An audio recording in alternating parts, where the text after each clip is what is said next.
ఒక రాజు ముగ్గురు కొడుకుల కథ. రాజు అతని వృద్ధాప్యంలో అతను తీర్థయాత్రలకు వెళ్దాం అనుకుంటాడు.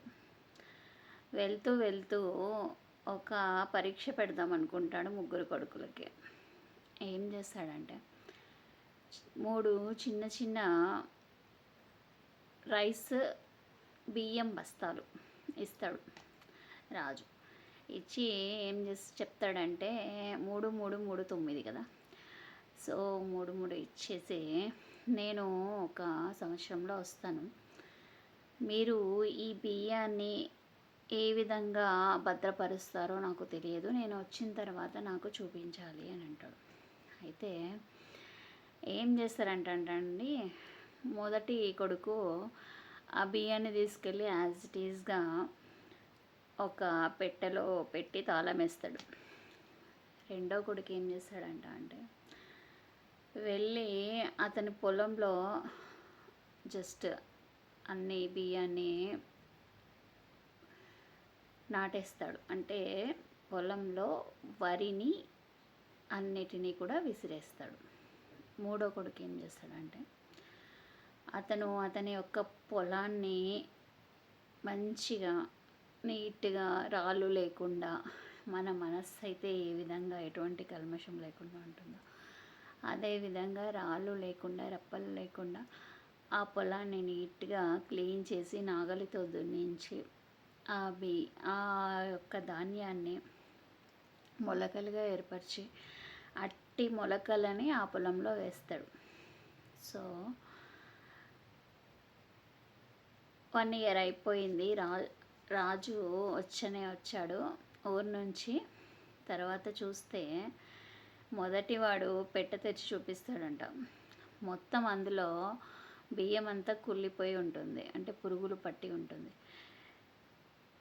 రెండవ వాడు దగ్గరికి వెళ్తాడు, పొలం దగ్గరికి.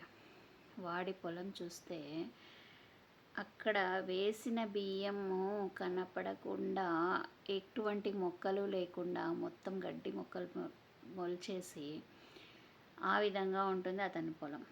మూడో వాడి దగ్గరికి వెళ్తాడు. అక్కడ చూస్తే అది ఏమవుతుంది అంటే అక్కడ మంచిగా ఏపుగా పెరిగిన పంట ఉంటుంది. వాడి ఇంకో స్టోర్ రూమ్లోకి వెళ్ళి చూపిస్తే అక్కడ బియ్యంగానే ఉంటాయి. సో రాజు మొదటివాడిని పిలిపించి చెప్తాడు, నేను మీకు చెప్పింది బియ్యాన్ని పొందుపరచమని, అంటే నువ్వు దానికి తగిన జాగ్రత్తలు తీసుకోవాలి కదా. అందులో వేసినప్పుడు పెట్టెలో ఎలా ఉన్నాయి ఏంటి అని ఒకసారి నా తెరిచి చూసావా అని అడిగాడు. రెండవ వాడిని పిలిపించి, నువ్వు పొలంలో వరి వేసావు, కానీ అందులో రాళ్ళు ఉన్నాయి, రప్పలు ఉన్నాయా, వాటికి వాటర్ పోసారా, ఎరువు వేసావా అనేది ఏం చూసావు? ఏమి చూడలేదు, నువ్వు ఎటువంటి రక్షణ ఇవ్వలేదు వాటికి, కాబట్టి అవి పెరగలేదు. మూడో వాడికి చెప్పాడు, చాలా బాగా చేసావు.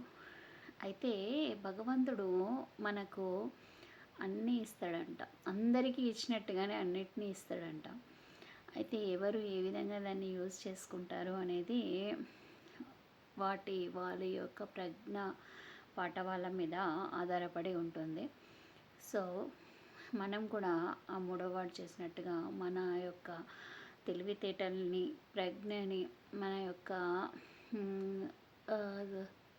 ఆస్తిపాస్తుల్ని, స్థితిగతుల్ని అన్నిటినీ కూడా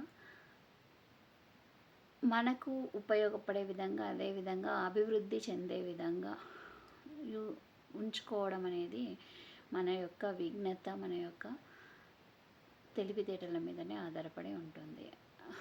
సో భగవంతుడు మనకి ఇచ్చిన వాటితో ఎలా వృద్ధి చెందాలి, ఎలా వాటిని అందరికీ పంచే విధంగా, అంటే మనకు లేక వాళ్ళకి పంచడం కాదు, మనకు ఉండి వాళ్ళకి ఎలా ఇవ్వగలుగుతాము, వాటిని ఎలా వృద్ధి చెందాలి. ఫస్ట్ పంచే ముందు మనకు వాటిని వృద్ధి చెందించే శక్తి ఉందా లేదా, వాటిని అంటే సరైన విధంగా వాడుకునే శక్తియుక్తులు ఉన్నాయా లేదా, ఇవన్నీ కూడా ఆలోచన చేసుకోవాలి.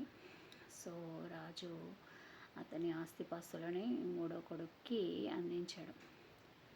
సో ఇదే విధంగా మన లైఫ్లో వచ్చే టెస్ట్లను కూడా మనం కూడా అదే విధంగా పాస్ అవ్వాలి అని కోరుకుంటూ